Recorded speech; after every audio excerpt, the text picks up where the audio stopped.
Graça e paz da parte do Senhor nosso Deus e de Jesus Cristo, o glorioso Salvador. Que bom que você está aqui ouvindo esse devocional.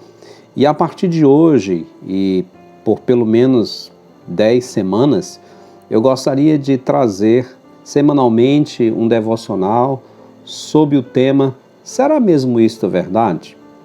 Do que trata esta série de devocionais? Trata de assuntos ou frases ou pensamentos populares numa cultura cristianizada. São frases que as pessoas dizem e até têm como verdade. Vou dar um exemplo delas. Todos são filhos de Deus. Então, esse é um pensamento que está no meio de toda a sociedade que tem uma base cristã, né? Que todas as pessoas são filhos de Deus. E assim eu tenho outros que eu gostaria de apresentar para você, a fim de mostrar o que a Bíblia diz mesmo acerca do assunto ou acerca da frase. E talvez você diga, mas como nós vamos saber isso?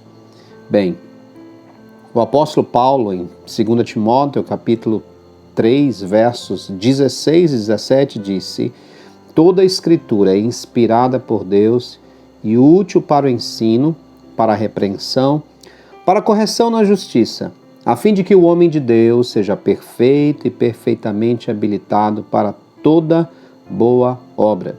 Inclusive, o salmista diz no Salmo 119, 105 o seguinte: lâmpada para os meus pés é a tua palavra e luz para os meus caminhos. O próprio Senhor Jesus Cristo falou, orando com os seus discípulos ou pelos seus discípulos, dizendo assim: santifica-os na verdade, a tua palavra é a verdade. João, capítulo 17, verso 17. A palavra de Deus é o balizamento, é a base que nos tira toda e qualquer dúvida sobre essas frases, sobre esses pensamentos, sobre os ensinos que são dados na área cristã. Se você quer ser uma pessoa que não é ludibriada, que não é enganada com falácias, seja de sacerdote, pastor, autoridade eclesiástica, ou mesmo por ditados populares, não há outro meio de tirar a dúvida, de ter a firmeza da verdade do que a própria palavra de Deus, a Bíblia. É interessante que quando Paulo foi pregar em Bereia, ele estava trazendo um ensino sobre Jesus Cristo, seu Messias. E olha o que diz Atos capítulo 17, verso 11, acerca das pessoas de Bereia, aqueles irmãos ali em Bereia. Diz assim: ora, estes de Bereia eram mais nobres que os de Tessalônica, pois receberam a palavra com toda avidez, com toda alegria, com toda força, com todo ânimo, examinando as Escrituras todos os dias para ver se as coisas eram, de fato, assim. Então você percebe pela leitura do texto que quando Paulo e Silas foram pregar em Bereia, os irmãos aceitaram a palavra, eles ouviram o evangelho e aceitaram o que estava sendo ensinado, mas eles eram prudentes, eles foram chamados até de nobres pelo fato de que eles iam para a Bíblia e examinavam se aquilo que Paulo e Silas pregavam de fato concordava com o que dizia a Bíblia. E esse continua sendo o remédio, essa continua sendo a fórmula para aquele que não quer ser tapeado por ninguém. Ouvir com atenção, sim, mas examinar nas Escrituras se isto de fato é verdade. Sim, a palavra de Deus é o que Ele deixou para que cada um de nós possamos realmente saber qual é a vontade de Deus para as nossas vidas. O meu desejo é que você, ouvindo as explicações que serão dadas a partir dessa semana, você possa exatamente tirar as suas conclusões pela palavra de Deus, se de fato as frases que são ditas por aí são verdade ou não. Sabe por que é importante isso? Porque desde o início da humanidade, Satanás tem se aproveitado de certas coisas e falado algo parecido com a verdade. Isso aconteceu lá no Éden, lá no capítulo 3 de Gênesis, quando a serpente chegou para a mulher e disse algo parecido para a mulher. O diálogo começa assim, nós vemos isso em Gênesis 3, quando diz, é assim que Deus disse, falando à serpente, não comerei de toda a árvore do jardim? Veja que a serpente começou com uma frase parecida, mas nada correta com o que Deus tinha dito. Porque o que Deus disse para Adão e Eva é que da árvore que está no meio do jardim, da árvore do conhecimento do bem e do mal, eles não podiam comer. Mas aqui, Satanás disse algo parecido, mas inverso. E aos poucos ele foi introduzindo o seu engano para com os seres humanos. O engano para com Adão e Eva. E eles caíram na mentira da serpente.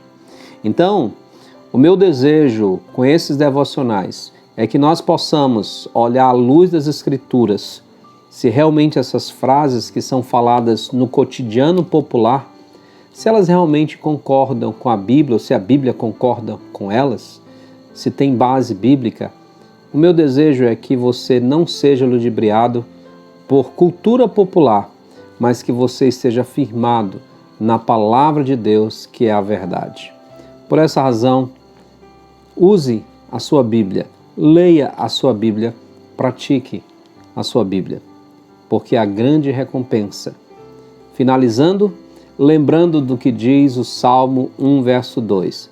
Antes o seu prazer está na lei do Senhor, e na sua lei medita de dia e de noite, e ele é como a árvore plantada junto ao ribeiro de água, que no devido tempo dá o seu fruto. A folhagem não murcha, e tudo quanto faz será bem sucedido. Por esta razão, é uma bênção, uma alegria e a grande recompensa em meditar na palavra de Deus. Que o Senhor te abençoe e te guarde. Que o Senhor faça resplandecer sobre ti o seu rosto, tenha misericórdia de ti e te dê a paz.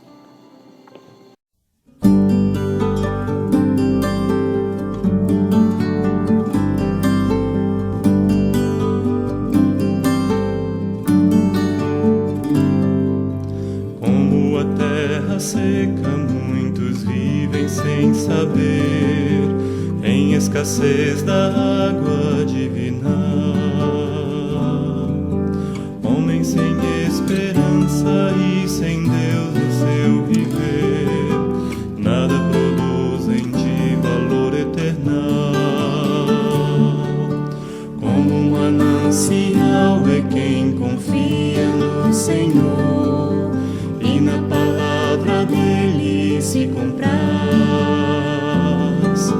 Descobrirá de bênção sua vida por amor, em provações terá consolo e paz, pois a palavra do Senhor é pura e leal, é água que sacia a sede espiritual. Jorremos bênçãos do Senhor, anunciando sem temor a pura palavra como um manancial.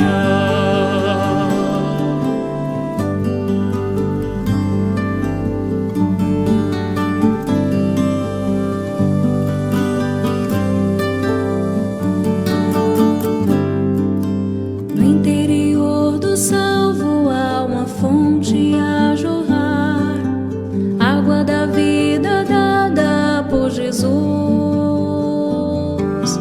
Quem beber desta água sede nunca mais terá, diz o divino Mestre que nos conduz.